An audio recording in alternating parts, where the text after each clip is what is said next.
Where are the straws? Straws? They have penises on them, though. Okay. Go. Oh, yes. The last little bit. Well, this episode's off the rails already. Welcome back to Drinking While Interviewing. I am your host, James Murphy, and today we have with us Michael Boyer, a craft beer lawyer. Indeed, yeah. That's weird. It is. A lot of times, most of the time, it's weird. Now, as a craft beer lawyer, what made you think, you know who needs legal counsel? Alcoholics. Yeah. I don't even think it was that thorough, to be honest with you. Were you drinking when you came up with the idea? Yeah. So today, Michael, we are drinking Uinta Brewing's Baba Black Lager. They are out of Salt Lake City, Utah. It's really roasty. It is certified USDA organic. That's a mouthful. And let's cheers to you and Uinta right now. Cheers. First, tell us off, what's the name of your law firm? It's Carolina Craft Legal. You identified it really early, we are craft beer attorneys, but I try not to limit it too much to just beer. We do service the entire alcoholic beverage industry, from wineries to distilleries, cideries, even meaderies, and of course breweries. So we are a fully transactional practice. I like to say at our base we're business and administrative. So we're never in the courtroom. We're always on site, and we're always dealing with helping the business aspects of what ABC businesses do. So tell us a little bit about how you came to this form of legal counsel. So I went to law school in Charlotte. I spent 3 years there, and I was fortunate enough to kind of be immersed in one of the fastest growing beer areas in the region and arguably in the country. Obviously we have Asheville to the west. They are sort of the beer mecca for North Carolina and the region. But Charlotte, I think, gets overlooked a lot of times for how impactful their community is too.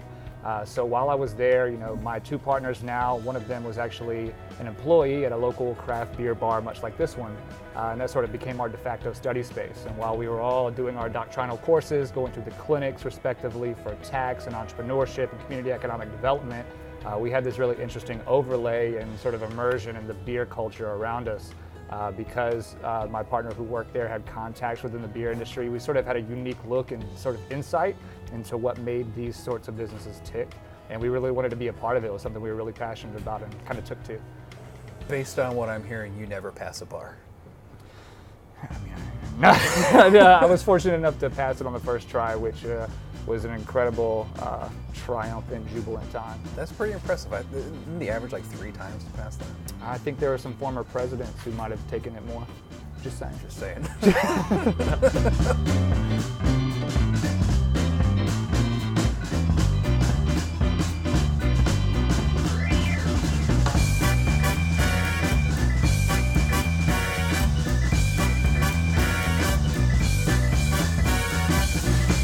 I think a few years ago, my soon-to-be brother-in-law started trying his hand at home brewing. And my fiance's family, they have a house on a lake, and we always take sort of a version of a sabbatical up there every summer for a couple of weeks. And one of Brad and I's favorite pastimes is catfishing at night. So we'll go to the local store, get some chicken livers, and then we'll wait until, Johnston County is coming out in your right It is. now. I'm trying to hide it a little bit, but here's coming. So he brought a brand new batch of the beer that he had been home brewing and experimenting with. And so we chose that as our drink of choice while we catfished that night. And had no idea what the ABV was. At this time, I'm really, new to the craft beer scene, and so was he. Still don't even know what style it was. I know that we caught some catfish. I woke up the next morning and I was absolutely embarrassed because I thought that we had just left everything out. Chicken livers, fishing poles. We took this Adirondack chair down to the floating dock. And at this time I'm still trying to impress my future father-in-law. So I was really scared. So I ran, headache and all, the next morning downstairs to the dock, and everything is immaculate. And for some reason I was scared. I was like, oh no, it's even worse. He got up this morning and he cleaned everything up. And come to find out, I went back to him. I'm like, I'm so sorry that we left everything out. I had no idea that we put the chicken livers anywhere. The fishing poles, the Adirondacks back up on the dock. Like, I'm so sorry you had to carry all that by yourself, man. I'll make it up to you. What do I got to do? He's like, what are you talking about? He had no idea. Apparently we, in our stupor that night, had pulled everything together, fish and all, in the freezer, Adirondacks up, fishing poles are in the garage up on the, and that was that. So I actually confessed to a crime that I didn't commit early in my craft beer life. There you go, the world's nicest drunk. He will come to your house, get hammered, and do your laundry. Now, we've tried it, we've tasted it, we'll taste it again.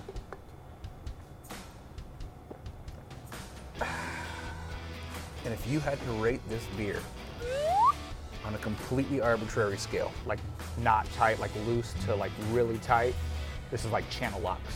channel locks, I Yeah. like it. This is you're rating this a channel lock. Yeah, this is tight. When you were going down that road, I was thinking a completely different thing. So you're going with channel locks because this shit's tight. I think I'm gonna go with 2 David Spades and white mud because it's a black sheep. Get it, Taylor? Yeah. Thanks for nodding. That a boy, Tommy. Wait, that's not Tommy Boy. That's Black Sheep. Yeah, it's the same plot. Well, I want to thank you, Michael, for coming out, Hey man, thank you for having me. and I want to thank you guys for watching the season finale of Drinking While Interviewing right here at the Green Monkey in Raleigh, North Carolina, on Hillsborough Street. Come back and see us next season, which will be if I wake up. It'll be like a Newhart situation. I'm gonna wake up. It's gonna be a dream. And I'm gonna be like, yeah, that was terrible. Thanks for watching. I can fold fitted sheets. That's impressive. Did you have to like learn that on YouTube? Because I've watched that video and I still can't do it. No, this is pre-YouTube years. It's like you're also talking to the guy who has to go on YouTube every time a tie needs to be tied.